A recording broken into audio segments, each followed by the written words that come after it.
Everyone, this is Emma Brooke from emmabrook.net. This is my first video in a little while, but I wanted to talk about something which has been really playing on my mind at the moment, and I'll be honest, it's something which I'm struggling with currently, but there's a lot of lessons coming up for me, and I feel like sometimes it's easier for me to do a video than perhaps put it on my blog or whatever. So I wanted to talk today about how to deal with people or situations in our life which really trigger us and make us angry or want revenge or just want to stop what's going on. And this is really difficult because there's a lot of bad stuff in the world. I purposely don't watch the news because I just find it so depressing and so upsetting. But there is stuff going on in our everyday lives. We encounter people, we encounter situations where, for whatever reason, the people are very lost and not in a state of love, are in deep into a state of fear, and their actions come from that place of fear, and it can really, really hurt and trigger a lot of people. So I'm going through a situation at the moment where friends of mine are being hurt and are being treated really, really badly.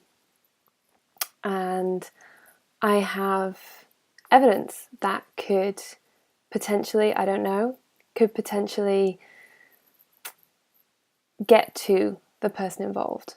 It could hurt them and it could cause some problems for them. And I'm sat here listening to my friends, and I desperately want this situation to stop for them, and I'm trying to hold the intention of love for them. But I'm human, and I get that. I get angry for them, and I get frustrated for them, and I want it to stop. And the thing that is stopping me is my own meditation and my own peaceful practice and my own awareness of my blocks to the presence of love, as A Course in Miracles states. So I know that I'm a peaceful person, and I see that peace within me, and it makes me feel amazing. And when I'm in this state of anger or fear, I feel crappy. I just feel crappy. So what I'm trying to do is hold a space for them to maintain a more loving, positive perspective. And what I would ask of you, if you're in this situation, if you're being bullied, if somebody's being horrible to you, if you're in a crappy work situation, romantic situation, if you're in that situation and you're constantly feeling bullied or vindicated, you're constantly feeling in fear, it's not a good place to be, okay? And when we attack or we play victim, all we do is perpetuate that cycle. The only way to conquer fear is with love, okay? If you conquer fear, and fear comes in many forms. Fear comes in attack, in defense. It's anything that doesn't feel really good is fear. So the people who treat us badly are fearful. They're fearful of being abandoned. They're fearful of not being loved. They're fearful of somebody being out to get them. They're fearful of losing respect. And it all comes from a place of fear, and it comes from a place of defensiveness and attack. And the only way to stop that cycle is to respond with love. And I know that sounds like the hardest thing to do, and it really is. But in this situation, I don't mean put up with being treated like crap. Certainly not. You have to maintain your own boundaries. That love starts with yourself. You have to love and honor yourself. So the question that I asked in my blog last week actually was, what part of me thinks that I deserve this? And ask yourself that question. If you're tolerating this, what part of me thinks that I deserve this? If you're attacking, if you're back and forth, and you're not coming from a place of love, What part of me thinks that I deserve to continue this fearful situation? And really take the time to look at yourself and honor that part of yourself which is fearful. And you could say it's very understandable to be fearful in that situation. But for me, I always use the mantra, I forgive myself, I choose to see this differently. I forgive myself because I'm seeing this situation through the eyes of fear, and I want to see this situation through the eyes of love. I choose to see this differently. I'm willing to see this differently. Help me see this differently. To whoever you think is up there, whether it's the universe or energy or God or whatever it might be. When we choose to see the situation differently, miracles happen.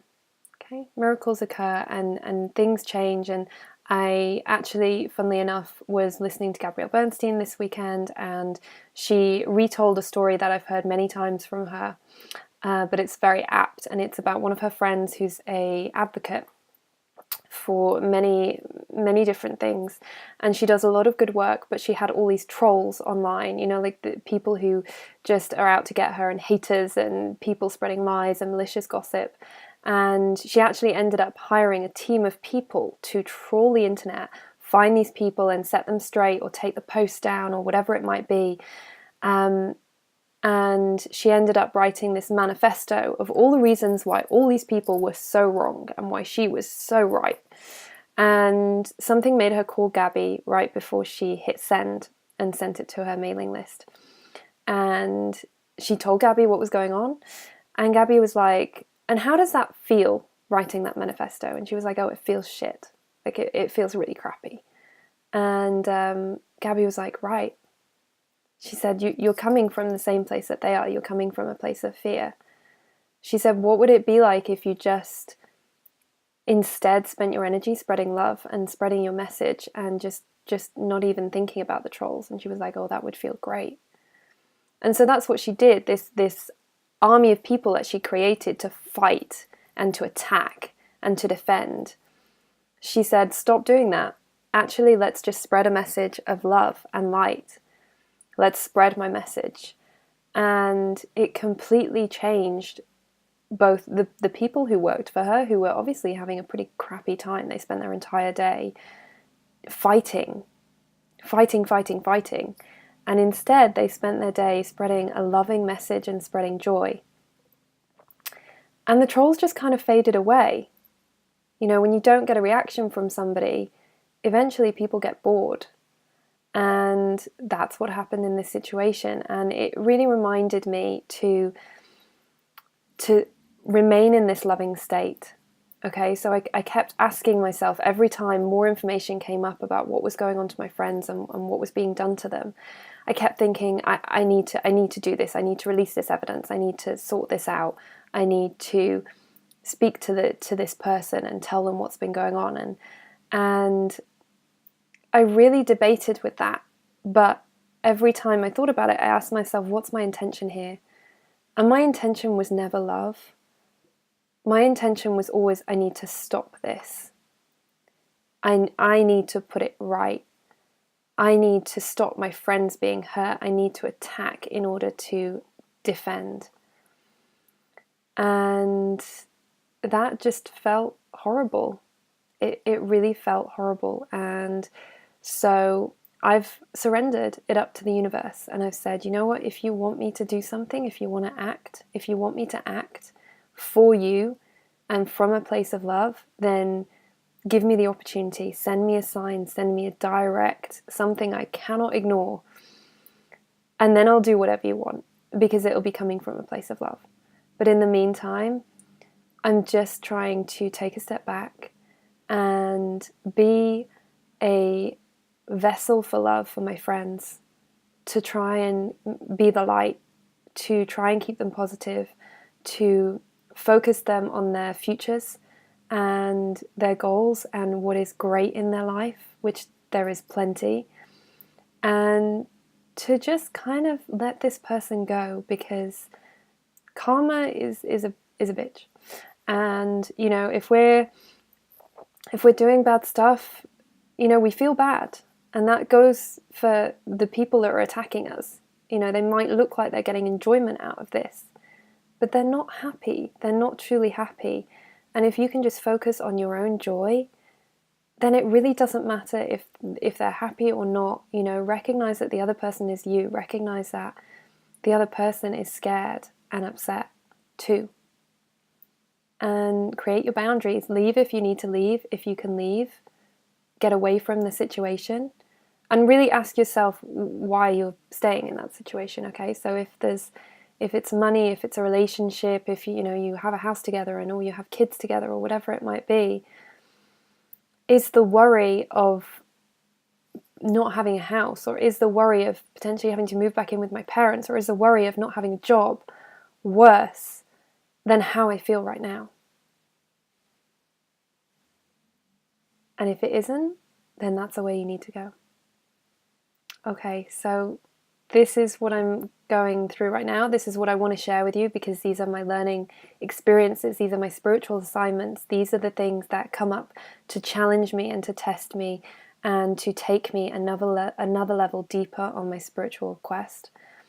And it helps me maintain my peace and my happiness and my tranquility. So lessons to be learned, guys. Ask yourself with everything you do, am I attacking here? Am I defending?